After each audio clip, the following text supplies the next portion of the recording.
I was classically trained since I was 5 years old, playing violin, and that was it, just classical music, period. And one day a friend of mine came over in a 45. A lot of people don't know what a 45 is, but you'll ask around. Not Love Gun 45. No, it was right. It was Beth on one side and Detroit Rock City on the other. Good combo plan. I had no idea. I said, "What is this?" And I looked, and my mom was just the Macaulay Culkin, you know. That was that, and that was it for me. And I don't want to be a violinist anymore. And I don't want to do this. I want to play drums. And that's really how everything started for me. If I played an extra hour of violin, I could play drums, and she bought me a drum set. So how long after that did you move to the drums? Immediately that day. Oh, well, completely over to the drums. Just a couple of years. I just couldn't take it. It was the beginning of my rebellion, the Kiss thing. I saw them in the early 80s on, like every tour. And one time, and then I got to meet them. It's really incredible, you know, when you first, and then Gene now calls me Uncle Fred, which is hilarious, you know. And, you know, I started with the giant, oversized live posters on the wall. And one time we went to see them. I was with my ex-wife at the time. We went to the show, had these great seats on the side, and those ego pods come out like this, right? And she had never met anybody in any of the bands. And this thing comes over our heads, and everybody, the place is packed, sold out, and everyone's standing up, and we're the only two sitting down. And Gene's doing his, I'm Gene Simmons, this is Kiss, this is me. And the whole crowd is going crazy, and he's scanning the crowd, and he sees us, and he stops completely and just does this number, and looks at us and goes, and looks back at us and goes, like that, and I immediately, like little robot, because first of all, 20,000 people looking at us, and we're all, and we get up, and we do the thing like that, and it was just incredible. He basically stopped the show, That's just pretty funny. looking at us, and it was, I loved it. I loved every second of it. And then afterwards, I took her backstage to meet Gene and the guys, and it was, you know, the Gene, Fred, out of the way, come here, straight to you. And that was just probably one of the coolest things. They were all over the radio all through the 70s and 80s, and that was just part of growing up, hearing Kiss songs, part of the American youth. It's like Americana, apple pie and Kiss. When I was on tour with Michael Jackson on the first tour, Sheryl Crow was in the band. She was the background singer and also sang a duet with Michael. And after the show one night, we were on tour at the same time Kiss was on tour, and Paul called her room and wanted to hook up with her. I bet he did. And she said, "How'd you get this number?" And his reply was, "I get what I want." Oh. And she said, "Not this time."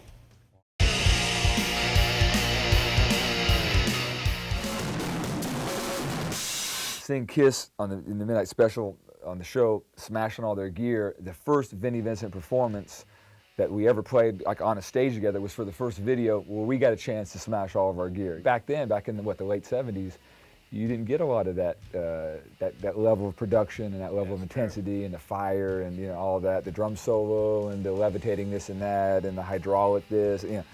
I mean, it was something else, you know. When you see how transient the business can be, they've always been able to write great, you know, like classic rock, you know, arena rock anthem tunes. First time I saw Kiss was in Las Vegas, Nevada, where I'm from, at the Aladdin Hotel, which was just a great venue. Anybody in any theatrical or any type of great stage presence has been somehow affected by Kiss. There was a keyboard player that played, you know, background. Gary? Yeah, Gary. He'd play background parts and sing backgrounds, and I'd go in the backside over there, and there was this girl doing something on her knees with Gary, and at the meantime, I'm actually singing the background vocals for Kiss. So my voice, you know, it's cold gin time again, and then, you know, and Paul's doing one of these. You know, he doesn't even know where it's coming from. He's like, who is that? What is that? And finally, he realizes that it's me. So then he comes back. Then Gene says, "Listen, if you want to sing backgrounds anytime, you know, you're always welcome. it sounds great. We just feel free anytime. So of course, every once in a while, There you I knew, are. yeah, or I was in the background singing backgrounds with Kiss, which how amazing could that be? My cousin's basement in the Dalles, Oregon, Kiss Alive. And you just like, you know, when you're a little kid, you want to kind of escape from the family. And I was thumbing through the records and thought, this cover is cool, man. I'm going to like put this on. I didn't know what it was. And I put it on and like with the headphones and rocked out, you know. And then I unplugged the headphones and cranked it downstairs. And my parents came down and said, turn that crap on. What is that?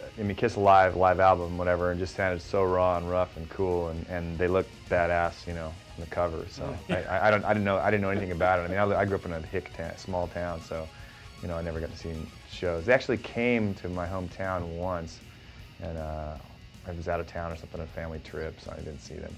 Still have not seen them. I know you were saying. Yeah. Unfortunately, yeah. But I hope they keep going forever. Well, so far, so good. And there up on the wall was this axe, literally, a Kramer bass that had this thing that looked like an old medieval axe. And I said, well, what is that? He said, that's for the bass player in Kiss. So they let me play it. It felt odd. You couldn't play it sitting down because you'd cut your leg off. But yeah, it played really well. It was a nice instrument. It really was.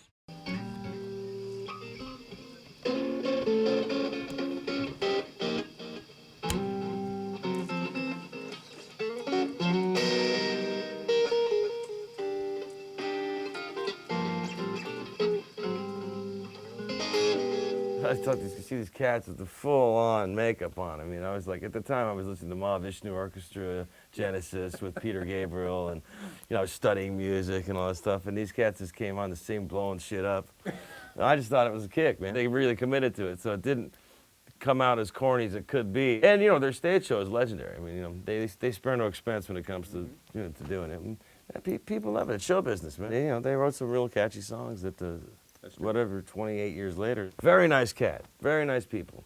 And I run into Paul, every time I see Paul, he always comes out of his way. I saw Paul last year somewhere, and I seen Gene, I saw Gene in front of the Sunset Marquee. I was having breakfast there with somebody, he came out, I hear this, Luke, I turn around, it's Gene. I go, hey Gene, how's it going? First thing he does, he whips out a credit card. It's a Kiss credit, like what was it, like a Visa. Credit card, sure. And he goes, every time some fool uses this, I get paid. And I said, hey, God bless you, man. I got to say, those cats are geniuses when it comes to marketing, merchandise. Yeah, the Kiss coffin. All of that. God, I want one. And, you know, and for $5,000, I could probably have one. Hey, Gene, throw me a bone, bro, you know?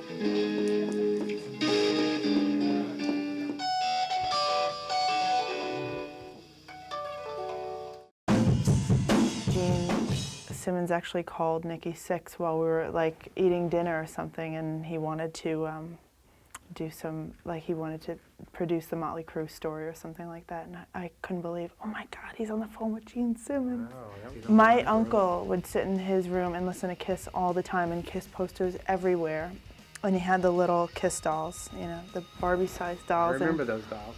I would play with them all the time. Did you have a favorite one that you played with? I think it was probably Gene.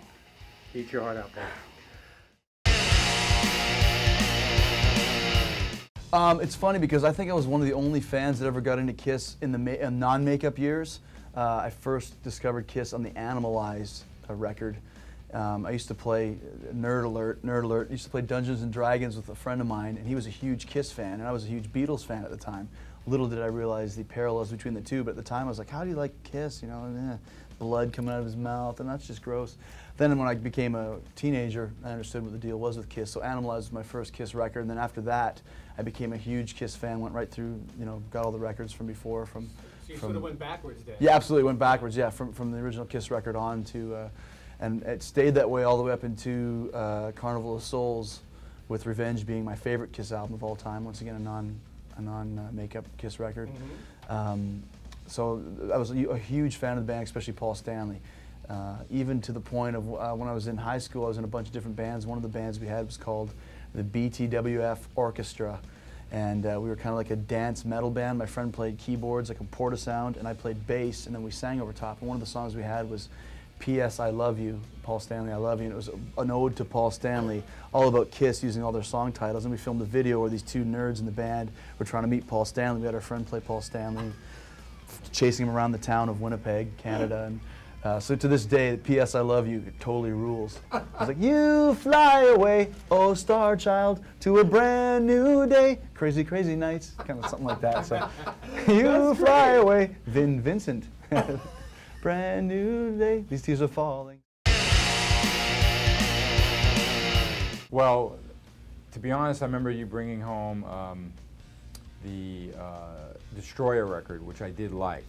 And then maybe it was the next album, Love Gun, but we definitely got to see, and I know it was in '78, we went to the Garden. That was the first time I saw Kiss live. They didn't give us very great seats, I'll admit, but I really got it that night. I really enjoyed it, and I understood, because at that time I was going through my little snobby phase of being a musician. Stage where you were more into the I was into progressive bands, King Crimson and Yes. So to listen to a garage band type of group, which Kiss certainly is, or the Stones, you know, much more, you know, just kind of rough and tumble, I was having issues with that. So, but once I saw Kiss live, I got it. It was a spectacle. It was fun. It was you know, definitely rock and roll in a much more guttural way. Totally out of the blue. I never expected it. It was just, I remember it was the summer of '84, like June of '84, and it was only Paul. Gene wasn't even around. I went up there. I fortunately he was looking for a guitar that had one of those crazy tremolo arms called a Floyd Rose back then, because they were going for that sound, you know. So I came in with the guitar, and I did what they needed, played through a Rockman, which I thought was ridiculous. Here's this big group, and you can't even plug into a big amp, you know.